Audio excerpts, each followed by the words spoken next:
Hello friends, welcome to my channel stories by Garima Kushwaha. दोस्तों, हर हफ्ते की तरह आज एक बार फिर से मैं आपके सामने लेकर आई हूँ वीकेंड बोनस। दोस्तों, वीकेंड बोनस में मैं हर बार आपको बेहद रहस्यमयी सच्ची घटनाओं से रूबरू करवाती हूँ। तो कुछ इसी तरह की एक कहानी आज भी हम आपके लिए लेके आए हैं। तो चलिए शुरू करते हैं हमारी आज की वीडियो। दोस्तों, हॉलीवुड की हॉरर फिल्मों से हम सब वाकिफ़ हैं। रूह कपा देने वाली हॉरर फिल्में बेहद रोमांचक होती हैं। ऐसी ही फिल्मों में से एक थी द कंज्यूरिंग फिल्म भी एक असली घटना पर आधारित है। तो चलिए देखते हैं द कंज्यूरिंग फिल्म की असली कहानी। दोस्तों, द कंज्यूरिंग सीरीज़ की पहली फिल्म द पेरोन्स फैमिली की कहानी पर आधारित है। सन 1971 जनवरी में पेरोन्स फैमिली ने रोड आइलैंड स्थित एक 14 कमरों वाले फार्म हाउस में शिफ्ट किया। उन्हें वहां शिफ्ट किए हुए ज़्यादा वक्त नहीं बीता था, तभी वहां उन्होंने कुछ अजीब सी घटनाएं महसूस की। पेरेंट्स फैमिली ने यह घर बेहद ऊंची कीमतों पर ख़रीदा था, इसलिए वो इस वक्त किसी नई जगह पर शिफ्ट करने के हालात में नहीं थे। उन्होंने आने वाले 10 वर्षों को इसी जगह पर बिताने का फैसला लिया था। वो यहाँ अपनी पत्नी और अपनी 5 बेटियों के साथ शिफ्ट हुए थे। उनके परिवार में रॉजर पेरेन, उनकी पत्नी कैरोलिन और उनकी 5 बेटियाँ एड्रीना, नैन्सी, सिंथिया, क्रिस्टीन और अप्रैल, वो सभी इस परिवार के लोग थे और इस घर में रहने आए थे। उनकी ये प्रॉपर्टी तकरीबन 200 एकड़ में फैली थी। उन्होंने ये घर खरीदते समय ये सोचा था कि उनकी बेटियों के पालन पोषण के लिए जगह बेहद उपयुक्त रहेगी, खुला वातावरण और एक बड़ा घर जहां वो ठीक से बढ़ सकें। घर में होने वाली रहस्यमयी घटनाएं शुरुआत में छोटे पैमाने पर शुरू हुई थी। मसलन घर की कई बार कुछ चीज़ें गायब हो जाती थी और कुछ चीज़ें एक जगह से दूसरी जगह पाई जाती थी। तब तक उन लोगों ने इन घटनाओं पर कोई ख़ास गौर नहीं किया, पर जब चीज़ें बढ़ने लगीं, खासकर रात के वक्त, तब उन्होंने इन चीज़ों पर गौर देना शुरू किया। कैरोलिन को लगता था घर के आसपास अजीब अजीब आवाज़ें आ रही हैं। कई बार सोते हुए उनकी बेटियों के बेड हवा में लेविटेट होने लगते थे। एक दो बार कैरोलिन को खुद भी ऐसा अनुभव हुआ जैसे उनका बेड हवा में उड़ रहा है। घर में आत्माओं के होने का सबसे बड़ा सबूत ये था कि घर में सड़े मांस जैसी दुर्गंध आती रहती थी, जबकि पूरे घर की सफाई अच्छे से करने के बाद भी वहाँ ऐसी कोई चीज़ नहीं मिली। आत्माओं को देखना लड़कियों ने शुरू किया। शुरुआत में वो उन्हें हानि नहीं पहुँचा रही थी, पर बाद में उन्होंने कुछ ऐसी आत्माएं देखी जो बेहद गुस्से में थीं और उन्हें चोट भी पहुंचा सकती थीं। इन सभी घटनाओं का सबसे बुरा असर कैरोलिन पर पड़ रहा था। कैरोलिन की सबसे बड़ी बेटी एंड्रिया का कहना था वहाँ जो सबसे गुस्सैल और खतरनाक आत्मा थी, उसका सबसे ज़्यादा असर उसकी माँ पर देखने को मिलता था। उसके अनुसार वो जो कोई भी आत्मा थी, वो पहले इस घर की मालकिन हुआ करती थी, और अब क्योंकि एंड्रिया की माँ इस घर की मालकिन है, इसलिए इस नज़रिए से उन दोनों में एक तरह की प्रतिस्पर्धा की भावना पैदा हो गई थी। पेरोन परिवार ने पूरे घर पर कुछ रिसर्च की, जिसके अनुसार उस घर पर जो पहले परिवार रहा करता था, वहाँ लगभग उस परिवार की 8 पीढ़ियाँ रही थी और 8 पीढ़ियों की मौत यहीं रहते हुए ही हुई थी। पास के तालाब में कुछ बच्चे डूबकर मर गए थे और परिवार के एक इंसान ने घर की अटारी पर फांसी लगाकर आत्महत्या कर ली थी।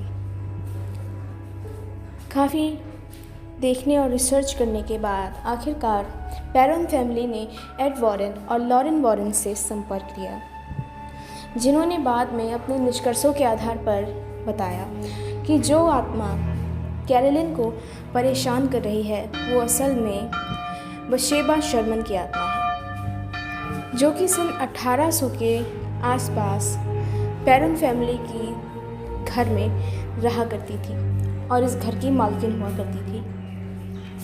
बशेबा शर्मन, जिनके जन्म का नाम बशेबा थेयर्स था, उन्हें एक चुड़ैल माना जाता था, जिसके पीछे की कहानी बहुत रोमांचक है। बशेबा शर्मन का जन्म 1812 लॉन्ग आइसलैंड में हुआ था और बाद में जाकर उनकी शादी उनके पास ही में रहने वाले जडसन शर्मन से हुई। उन दोनों की शादी बेरनन स्टील्स के द्वारा कराई गई, जो कि वहाँ के लोकल जस्टिस ऑफ पीस थे। बशेबा शर्मन और जडसन शर्मन की लाइफ में सब कुछ ठीक चल रहा था। जडसन शर्मन एक पेशे से एक फार्मर थे, जो कि वहाँ के पास की ज़मीन पर ही खेती किया करते थे और बशेबा घर संभालती थी।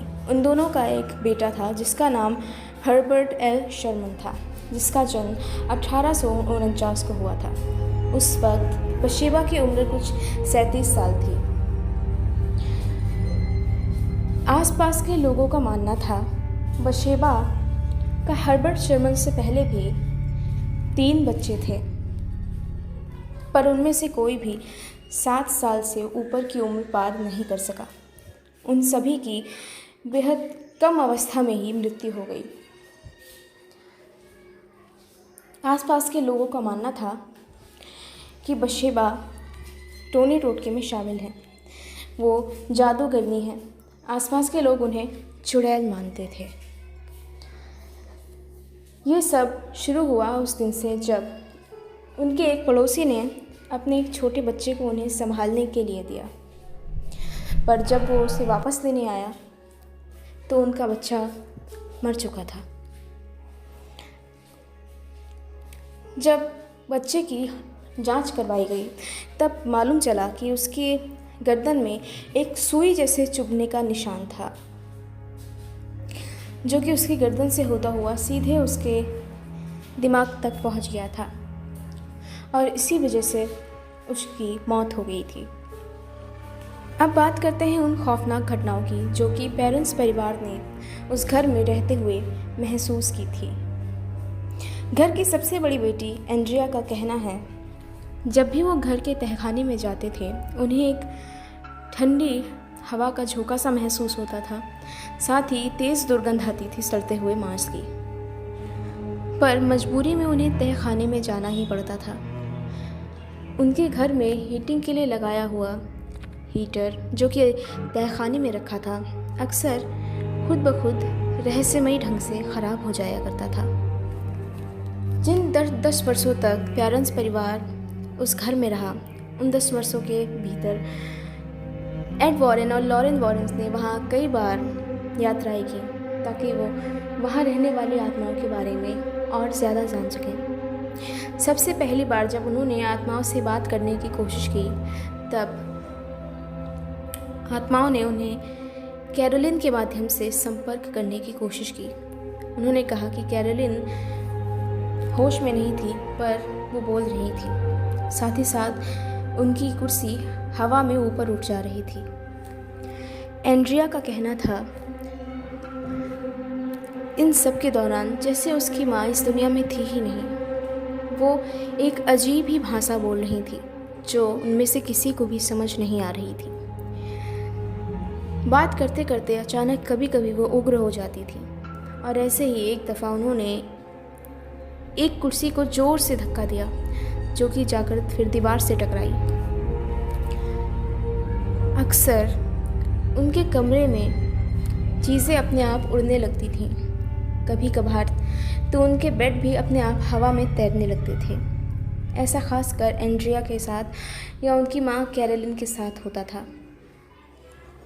कहते थे कि रात के वक्त घर में अजीबोगरीब आवाज़ें सुनाई देती थी, कुत्ते की भौंकने जैसी आवाज़। साथ ही साथ घर के कई हिस्सों में तेज़ दुर्गंध आती थी।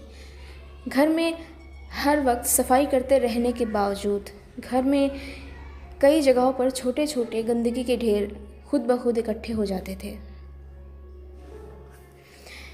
कैरोलिन को सोते वक्त कई बार अपने शरीर में चुभन जैसा अनुभव होता था, मानो जैसे उन्हें कोई बहुत नुकीली चीज़ बहुत तेज़ी से चुभा रहा हो, जिसे वो सह नहीं पाती थी। उन्होंने इस समस्या के लिए डॉक्टर से भी संपर्क किया, पर इससे उन्हें कोई लाभ नहीं हुआ। रात के वक्त जब भी वो सोने का प्रयास करती थी, उन्हें महसूस होता था जैसे उनके हाथों और पैरों में कोई तेज़ नुकीली चीज़ चुभ रही है, और ये एहसास बेहद दर्द भरा होता था।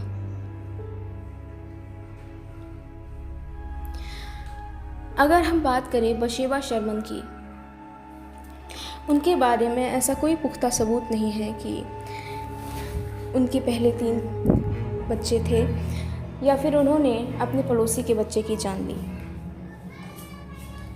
ये सिर्फ उनके आसपास रहने वाले लोगों को कहना था। उन्होंने अच्छी खासी ज़िंदगी जी और उनके पति की मृत्यु के कुछ 3 वर्ष बाद ही उनकी भी मृत्यु हो गई, एक सामान्य तरीके से।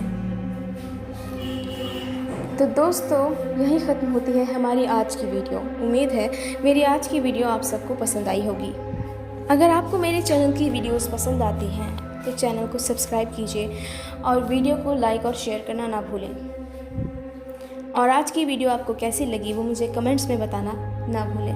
Thank you.